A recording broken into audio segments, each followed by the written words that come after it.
You're listening to the We Are Libertarians podcast network. Find all of our shows at wearelibertarians.com. In preparation for this interview, I saw my guest Connor Boyack, who is the founder of Tuttle Twins and the head of the Libertas.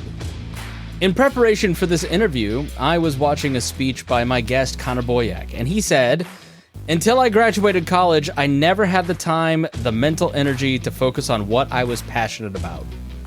How do I help my kids avoid that same fate?"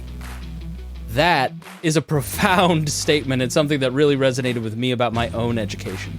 So what are the problems with modern education, and what are some ways that we can fix it? My guest not only talks the talk, he walks the walk. He is the founder of the Tuttle Twins series. He's executive producer of the Tuttle Twins TV show. He is also the founder and president of the Libertas Institute, located out in Utah, that has helped pass hundreds of laws to move society in a libertarian direction. He's also the author of 42 books and an investor in companies. And boy, one day when I grow up, I want to be Connor Boyack. It was great to get to meet him and talk with him, and I think you're going to get a lot out of this conversation as he talks about how to create culture that will help move kids and adults, by extension, in a more libertarian direction and think about their education in a different way. Education isn't just sending your kids to school, it's helping them think critically. And my guest talks all about how he does that with his own family and how he can help yours. So stay tuned after these messages for my interview with Connor Boyack here on The Chris Spangle Show. Girl, you have got to try this Laneige lip mask. Trust me, my lips needed that love. Love these vanilla vibes from Kayali. That top note is just so smooth.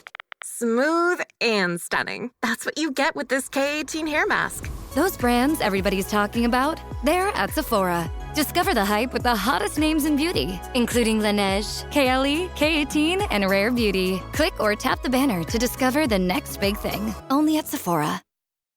You know what's smart? Enjoying a fresh gourmet meal at home that you didn't have to cook. Meet Factor, your loophole in the laws of mealtime. Chef-crafted meals delivered with a tap, ready in just 2 minutes. You know what's even smarter? Treating yourself without cheating your goals.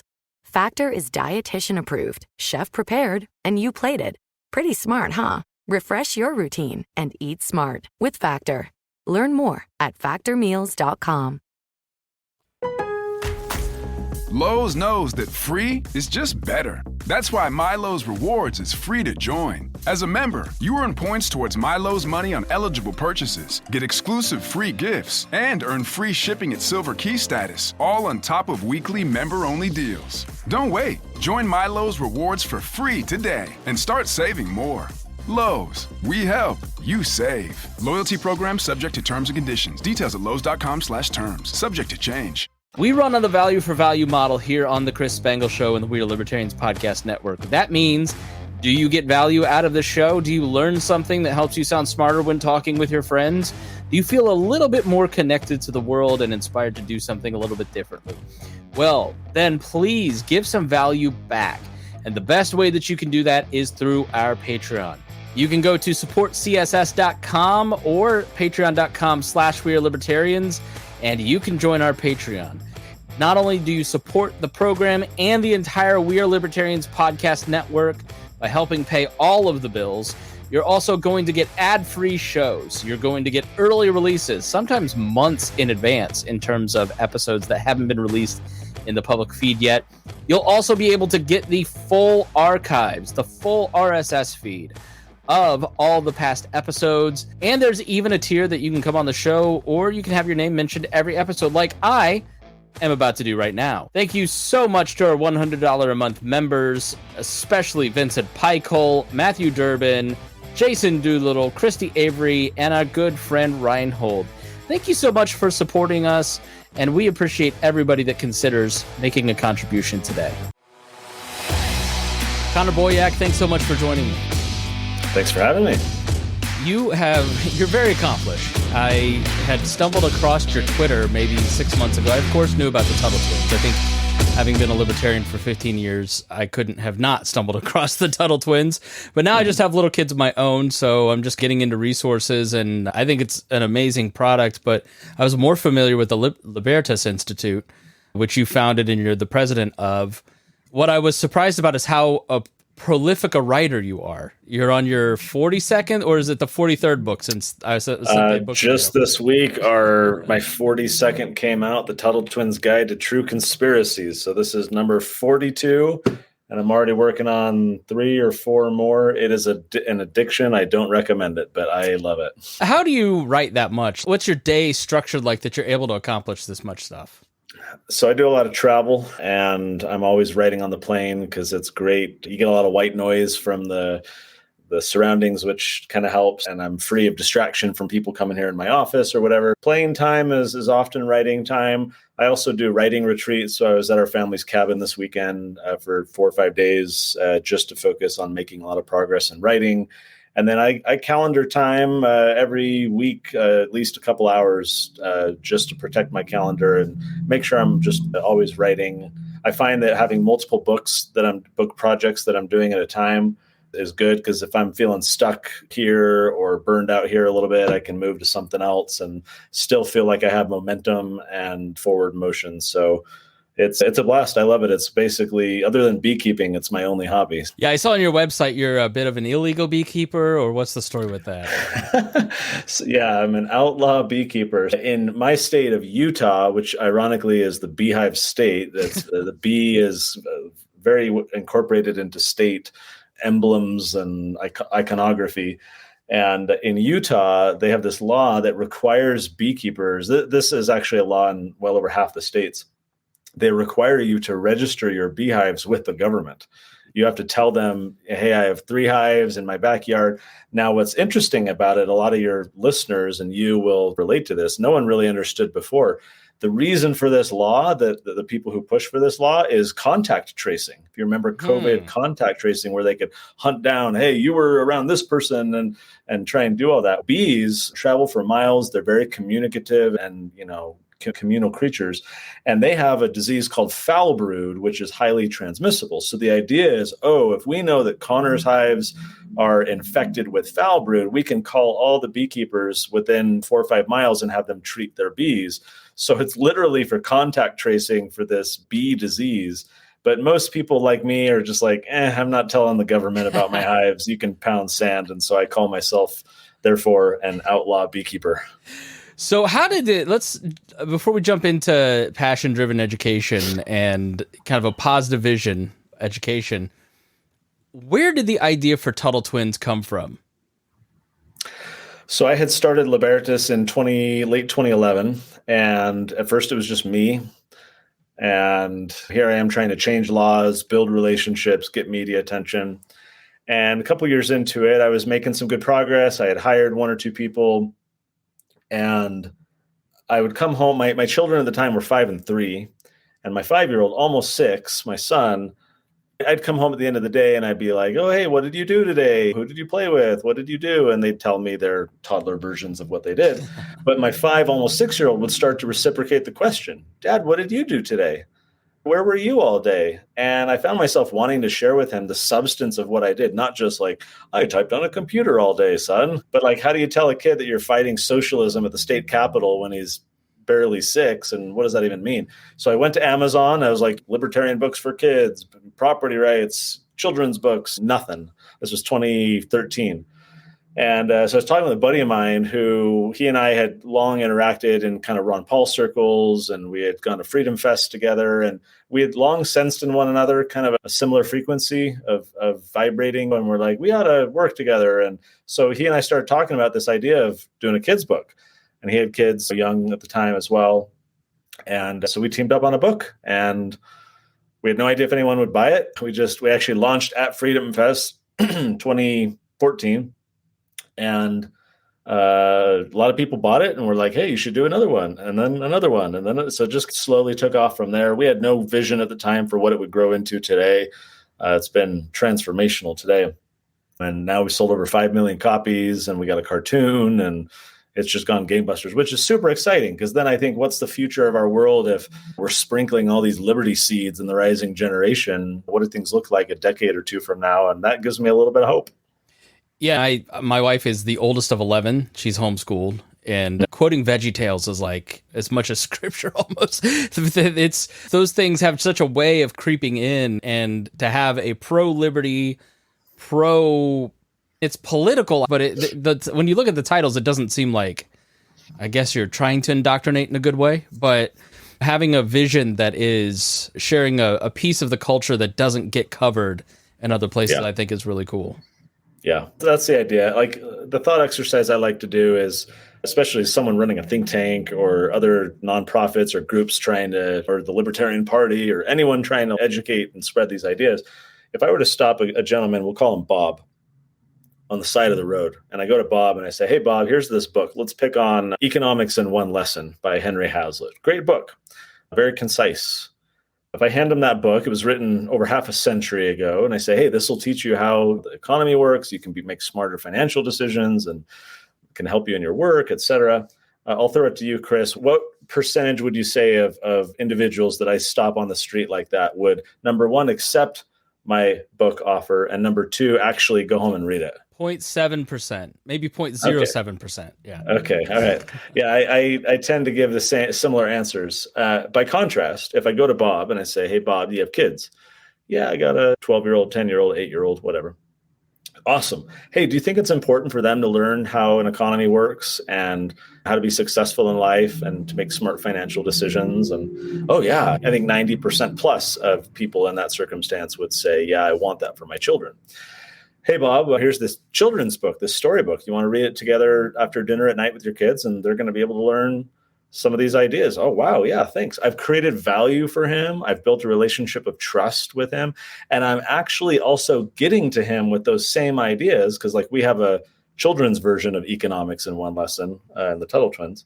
And so I can get to him with the same concepts in simplified form, not by teaching them to him, but by going through him to teach them to his kids. I'm actually empowering him to look like a hero to his kids and to not have FOMO on their behalf, right? Fear of missing out. Oh, I don't want my kids to not learn everything they need to learn to be set up for success. So what we're finding is well over half of the parents who get our books are learning new things for the first time, which I think is a sad indictment on the government school system, of which most of these people are graduates, that they never learn some of these basic economic and civic and political ideas. But that's the goal, is these aren't really ultimately children's books. They're more family educational resources so that parents and kids can learn together and have discussions together.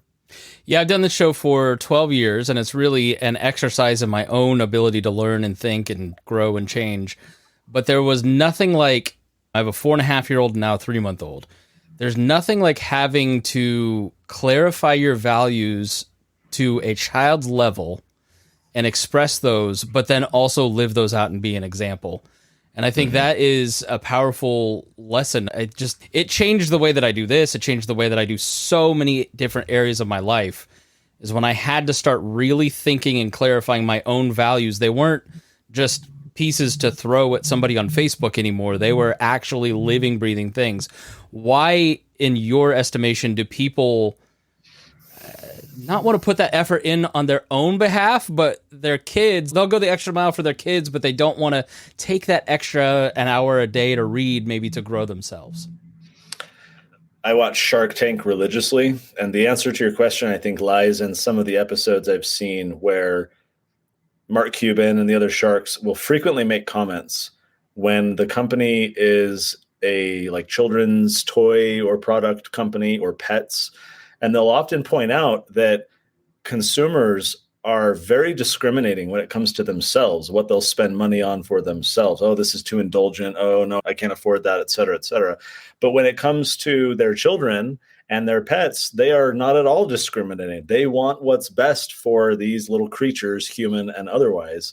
And so there's something about psychology where we are willing to sacrifice ourselves and self-sabotage or limit our own potential, but we very much have this almost instinctual desire to have our offspring or our pets just be set up for the most success possible. I can't speak to why that is, but I find that to be a common trend, where if it's also something that we're in a generation that increasingly is driven by sound bites and quick dopamine hits and Mr. Beast level, in your face, big, everything's whatever. And having somebody sit down and read a 200-page nonfiction book, especially one that was written in the 50s, like Economics in One Lesson, that not only doesn't have pictures, but uses multiple syllable words, these longer English words not written for an eighth grader. I think our generation is really, or today, people today have really become habituated into an information delivery system or a style of information that is very simplified. I think the fact that our schools have been so heavily dumbed down and expectations of students have been just rock bottom means that we've not challenged these people and given them kind of the muscle develop, like their muscles are atrophied, their intellectual muscles. They've not been exercising for years. They've just been sloughing it. And so I feel like there's a lot of these factors that all play in. The sad thing for me now is, okay, do we simplify to make it available to adults? Are we feeding the problem? Are we part of the problem by communicating in the simplified level? Or do we communicate in a more intellectual level, recognizing that we're not going to have a broad appeal? And I don't know that it's either or. There's probably different audiences for different messages. But it's something I think about a lot running a think tank is, do I have to dumb this down to get more people to understand it? And how sad is that for our society? Yeah, working in broadcasting, you cannot assume that anybody knows anything. I built an app for our radio show, and it's my own private joke is, I wonder how many people will ask me where the play button is. Okay, and I had 5 people ask where the play button is. It's just people are not paying attention. In preparation for this interview, I found your YouTube channel, and I watched a presentation you gave to a homeschooling group called Passion-Driven Education, How to Inspire Your Child to a Love of Learning. And it was a very interesting talk. I'll put it in the show notes. People should definitely go check it out. It's more expansive than we'll have time in terms of things to cover here. You go into the problems with education, why we have the system we have, and what are some options. And in that you said, until I graduated college, I never had the time, the mental energy to focus on what I was passionate about. And then how do I help my kids avoid the same fate I had? So yes, the internet offers us the opportunity to be distracted on a lot of things. It also helps us offload a lot of things that we don't need to necessarily know a million different things because we can look it up. I think you did such a good job in explaining how you want kids to avoid that same fate of being burned out mentally and not being able to focus on what they're passionate about. How does that look in your family, and what do you advise other families to do? Because we don't get it right, but how do you help your kids avoid that same fate of mental burnout? I think part of it, okay, a couple things to say here. Number one is I believe that context has to precede content. And what I mean by that is if we try to share content with our kids or with students in a classroom, and we say, oh, this is what's going to be on the test, or this is what's in the curriculum, or you have to learn this because I've decided to teach it to you today. If we're just sharing content, if that content does not have context for kids, if they don't understand why it's meaningful to their lives, relevant to their lives, if they don't understand the bigger picture about why this fits in, if they're not interested in the subject at all, the content, if it sticks, it's going to be pump and dump.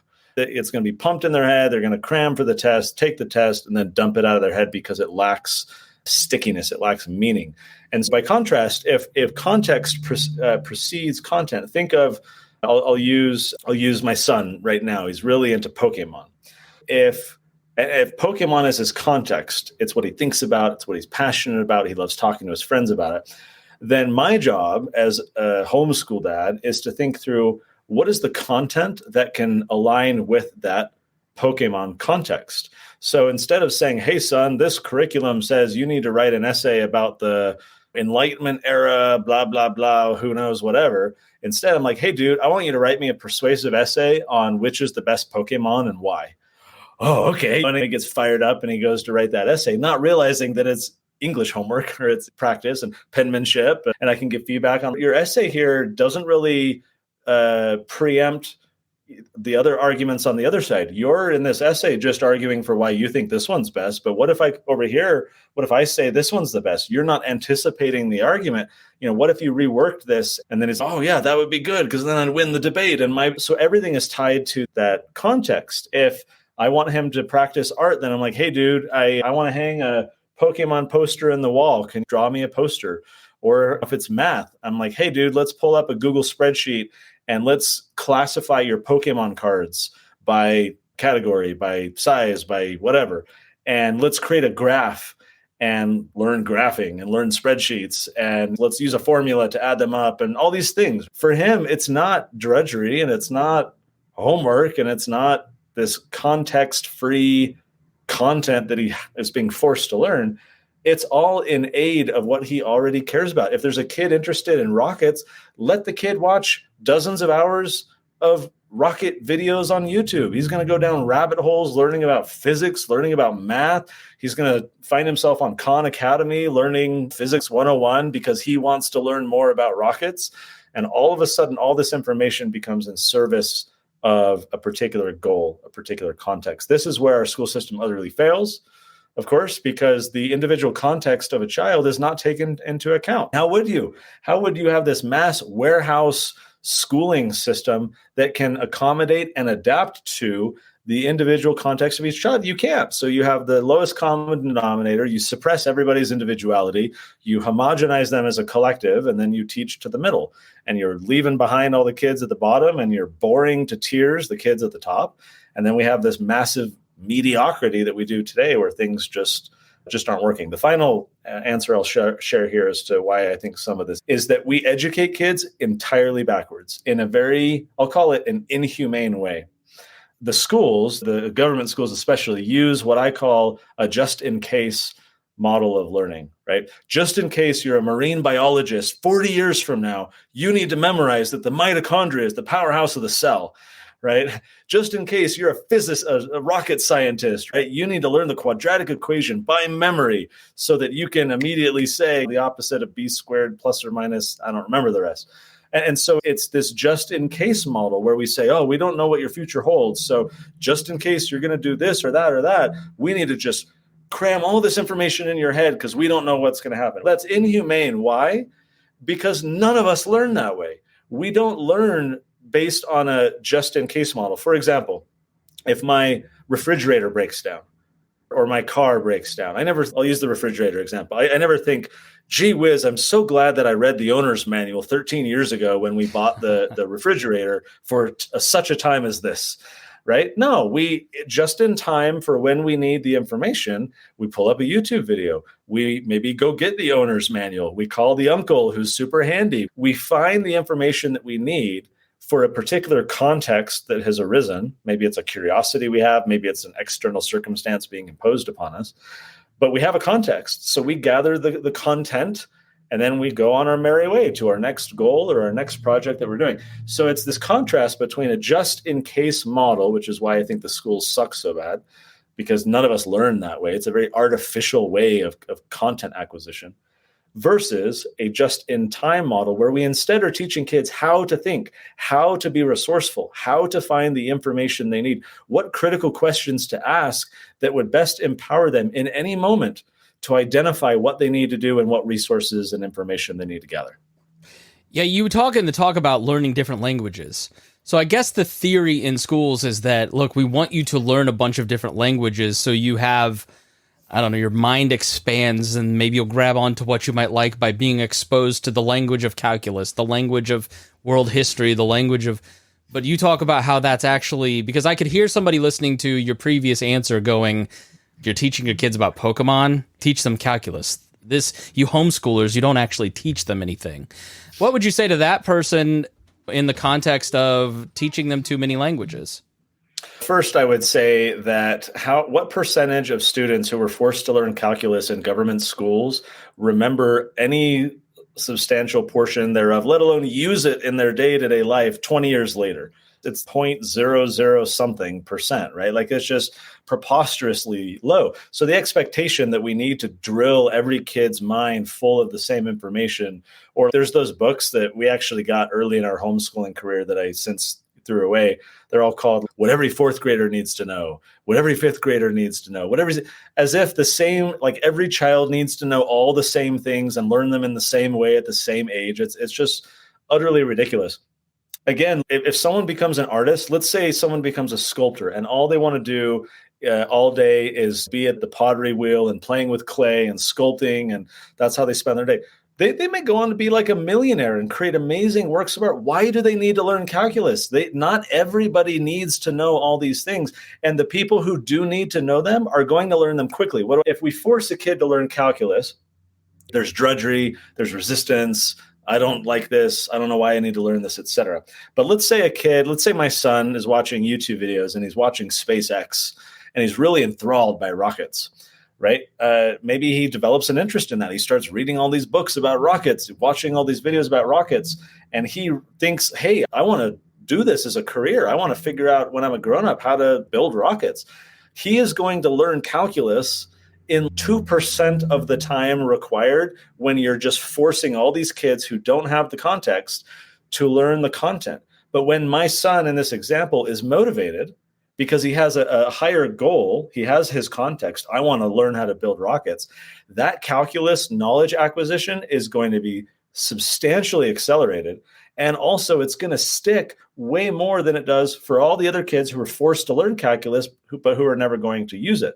So I am an advocate for more child-led learning and following the interests of our children and building a curriculum and an education around them, because that's what we as adults do. None of us sit down and be like, oh, today I need to brush up on my ancient medieval philosophy from the 1400s because someone else decided I need to know this. No, we binge Wikipedia at 2 a.m, going down rabbit holes, learning whatever interests us that day. Or if our employer needs us to do something, we go figure out how to do it. Why don't we treat our kids the same way? They need to be adults in training and not sheltered in this weird artificial environment that teaches them precisely the opposite of the way that we all learn.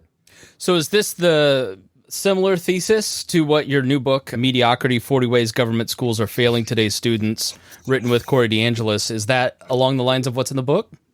This short version, yes. This book has a little bit of a story behind it. There was a group that recently got together. They called themselves the National Commission on Excellence in Education.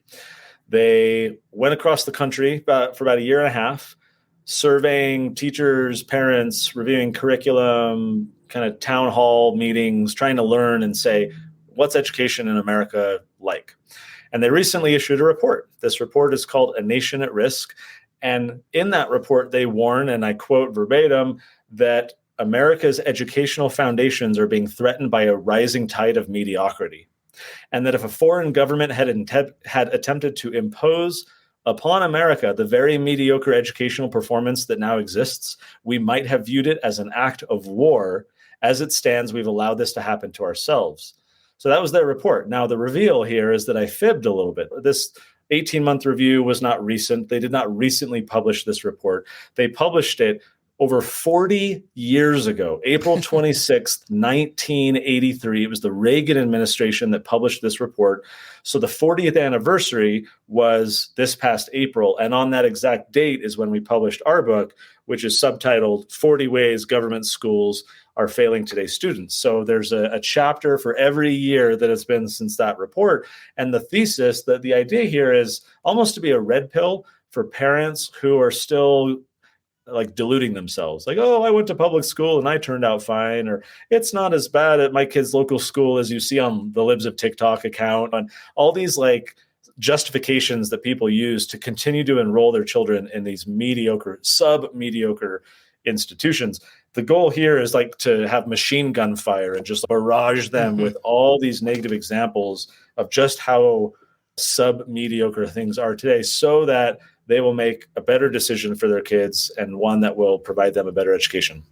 All right, so you've done that. You've convinced some folks, right? But their kids are in public schools right now, and they want to transition, or they want to supplement, or they're ready to pull the trigger, right? What are like 3 books or websites or resources that you would recommend saying, look, I've made this decision, or I know I need to step up my game in educating my kids?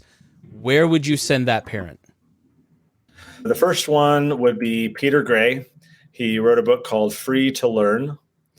He's a psychologist, and that's in my easily top 5 books that I recommend to parents. The importance of play for our children, and how children learn through play, and how our education should be modeled around play. It's a crime that the government schools hardly give any opportunity for recess. because the social interactions and the modeling of behavior have far more learning potential for kids than sitting in military rank and file in the classroom and being propagandized. Free to learn is number one. Number two is John Taylor Gatto's book, Dumbing Us Down, The Hidden Curriculum of Compulsory Education. This was my red pill early on as to why I struggled so much in what I call the public school system, where I attended in San Diego as a kid. Dumbing Us Down, John was a almost 30-year public school teacher in New York trying to work within the system to reform it, and ultimately failed, quit, and went on a public speaking tour and wrote books talking about how broken the system is. The third one is by Carrie McDonald. It's called Unschooled, Raising Curious, Well-Educated Children Outside the Classroom, I think is what it's called. And the idea here is that what true education looks like. Unschooling is a scary term for people. A lot of parents cling to curriculum and standards and processes and things like that as a crutch.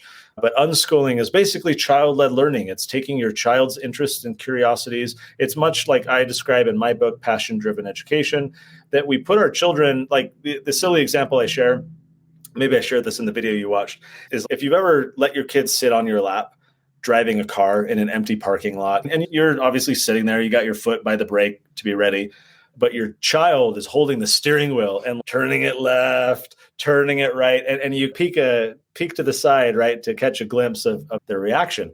They are just ear to ear smile. They are elated that they have control of this vehicle within appropriate boundaries, right? So my argument is that their own life, that's an analogy for their own life.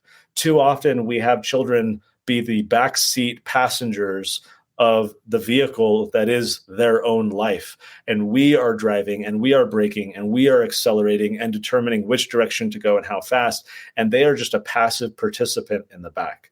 By contrast, if we let kids be at the driver's seat of their own life with appropriate guardrails, right, so that they don't make any significant mistakes, don't harm themselves or whatever. But if we let them control the direction of their own life, what they learn, what they want to spend their time doing, it is so empowering for them. It is so meaningful for them. The activities that they do are their own.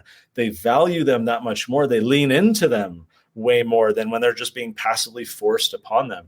And so that, I think, is the benefit with things like unschooling or passion-driven education, putting our children a little bit more in the driver's seat, giving them a voice about what they want to learn, how they want to study, where they want to spend their time, and then as a parent, just being there to guide and support along that journey. All right, Connor Boyack, shameless self-promotion time. Do you have anything you'd like to promote? Tuttle Twins, we're always running sales, but the big thing that we're doing right now is this brand new book, Tuttle Twins Guide to True Conspiracies. This one just came out very recently, and this is for teens and adults, frankly, as well. It covers 20 examples of true government conspiracies and acts of massive corruption. And this was a very fun book to write, by the way. A lot of stuff in here. I'll share a very brief one. It's one of the ones I like to share is Operation Northwoods.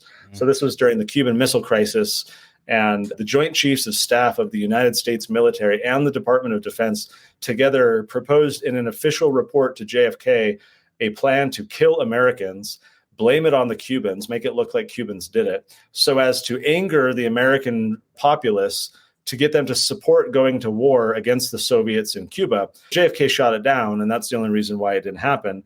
But had he approved it, had it happened, I'm sure for decades, all of us as kids would have learned how these horrible Cuban Soviets bombed Miami and shot down this plane, and that would have been the official story. The document's since been declassified, and so we now you can go read on Wikipedia, Operation Northwoods, you can see the document itself. So these are the examples in our brand new book, and the goal is to help teens develop critical thinking, to help them develop skepticism of authority by seeing, here's 20 examples where we've been lied to and deceived in the past. There are many others that we could have included in the book. But the point is, let's learn from the past so that we don't repeat it in the future. And so we got American history books, we got our cartoon, we got all kinds of books for toddlers, teens, and every age in between. But this is the fun new hot one right now, which is at TuttleTwins.com/conspiracies is where folks can find this one. All right, we'll make sure to put links in the show notes. Thanks so much for joining. Thanks for having me. And thank you for watching here or listening on The Chris Spangle Show. We really appreciate it. If you got something out of this, please share it with your friends.